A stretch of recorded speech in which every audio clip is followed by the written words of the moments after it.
Hey folks, as always, as you see I'm at work and no one showed for a showing, so let's talk something comic booky and as I work on a rosary. Alright, so right off the bat, we're going to be talking about Daredevil, the movie.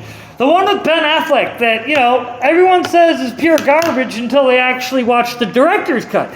Now, the director's cut, which is the main, if you will, thesis for this video, is why director's cuts are always better than the theatrical cuts.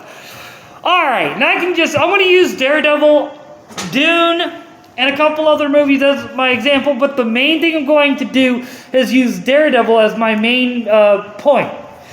Because the director's cut of Daredevil was a lot like the series, the Netflix series. See, the director's cut of Daredevil, the reason why that was not put in theaters is because 20th Century Fox got in the way and said, no, we want this movie to be streamlined, we want it to be sexy, we want it to be sleek and actiony, we want it like an hour and a half of whole bunch of action. Well, this is Daredevil. Us comic book fans understand that's not Daredevil. That's Daredevil, but not Daredevil. Part of what makes a Daredevil comic is the court part of the comics. It is also a courtroom drama that happens to have superheroes. That is literally it. It is the courtroom drama with superheroes. Now, the theatrical cut, everyone hated. The director's cut put in the courtroom drama aspect of it. The director's cut went into all the things that the theatrical cut out. It had all the right beats that you wanted from a Daredevil movie.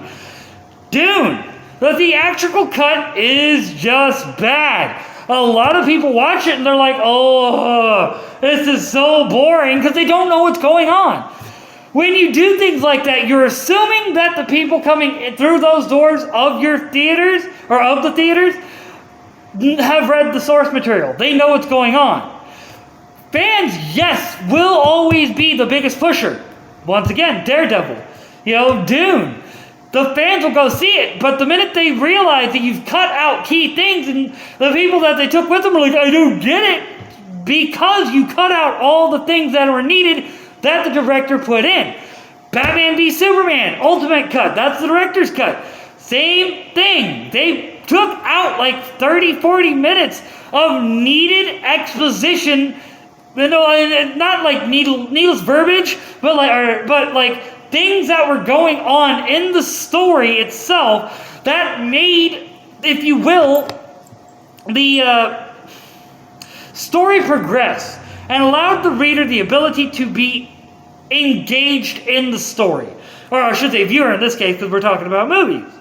And when you have that type of pullback, when you have the studio get involved, see, execs, they think they know what they're talking about, but they don't. They don't actually sit there and go, oh, wait, we should listen to the fans because they're our biggest money makers. They don't go, oh, we should actually put this in there because that's a nod to the fans. No, they don't want any of that. They're like, what is the shortest amount of movie we can put in theaters that'll put butts in the seat, and we can easily have quick turnaround of that movie for the theater so we can have maximum viewing, experiences, if you will.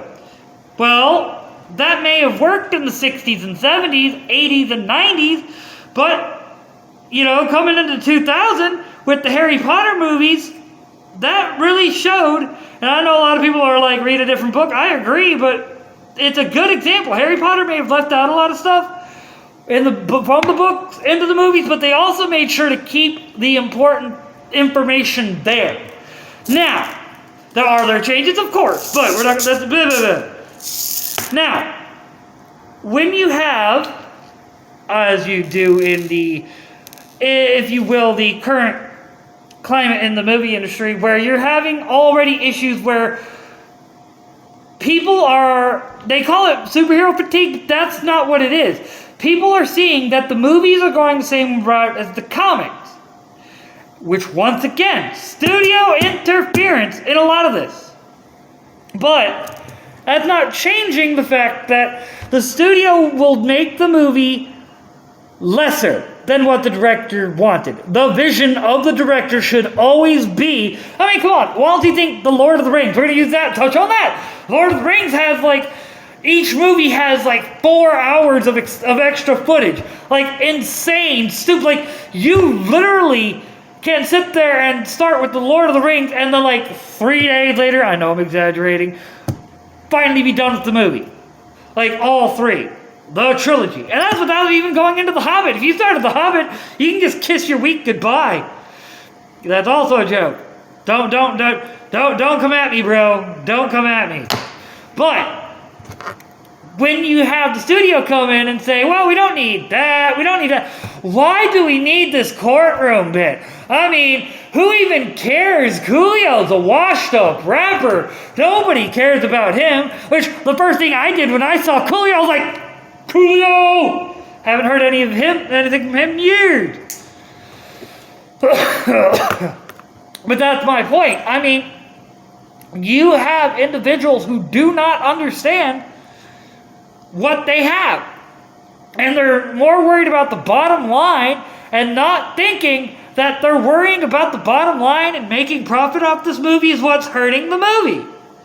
I mean, what I find funny is everyone back in the day, like, there was a lot of people who were haters of the Sam Raimi Spider-Man movies. But now we look back at them and we're like, oh my God, we were so spoiled.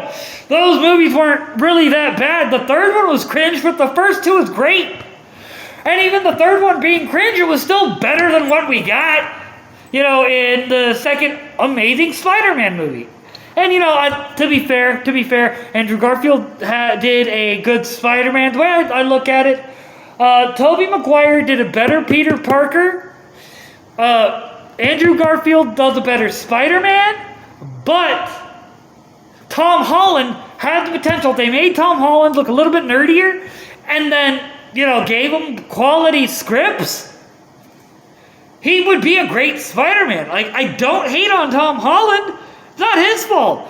It is the direction that Disney's taking it, and I'm just like, no. And that's why I guarantee you, within the next 3-4 years, Marvel movies aren't going to be a thing anymore. Marvel's not going to be the powerhouse it was. Like, people are like, WandaVision, Winter Soldier, and Falcon. Yeah. And how many of the people that were originally fans are watching these series? I'm not. But, because, I got to segue somewhere. At least it's not Batman. But before I go down that rabbit hole, the other point that I'm also going to make with the studio interference is studios, when they don't know what they have and they don't want to listen to the directors. Like, take Zack Snyder. In 5 days, I do believe, 4 days, 3. Today's the 15th, isn't it? Wow, hey, there we go. Yes, today's 15th. In 3 days, the Snyder Cut drops. Well, when the Snyder Cut drops, I'm so getting HBO Max just for that, and probably getting rid of it soon after that.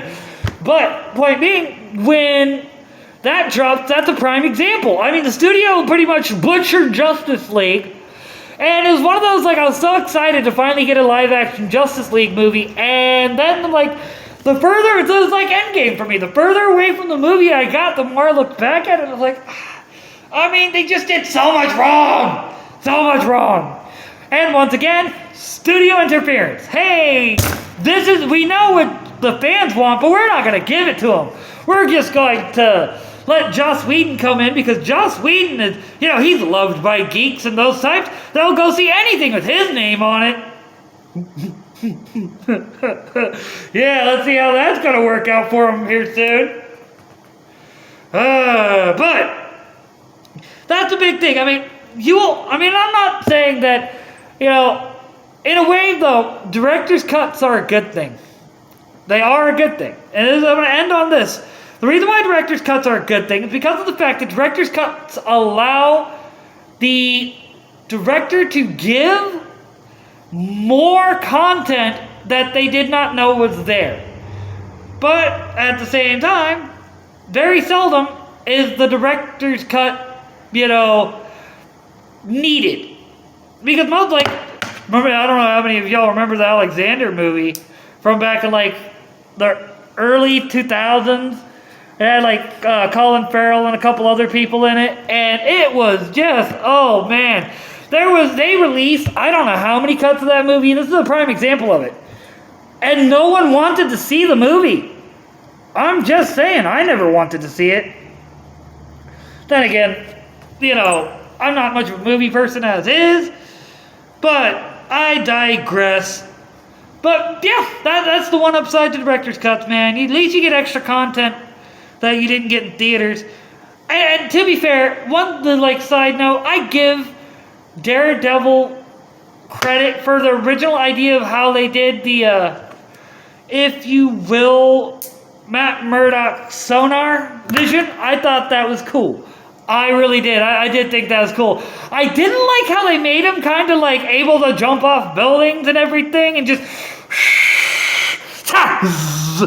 Yeah, no, Daredevil would have broken both of his legs. Oh, that was... But whatever. And remember, I'm not the bad guy, kid. I've got to dig into the theatrical cut of Daredevil a little bit. Even though these scenes were in the director's cut, they made more sense in the director's cut than they ever did in the theatrical. But as always, please like, subscribe, ring the bell. Follow me on the Twitters at Brainiac420.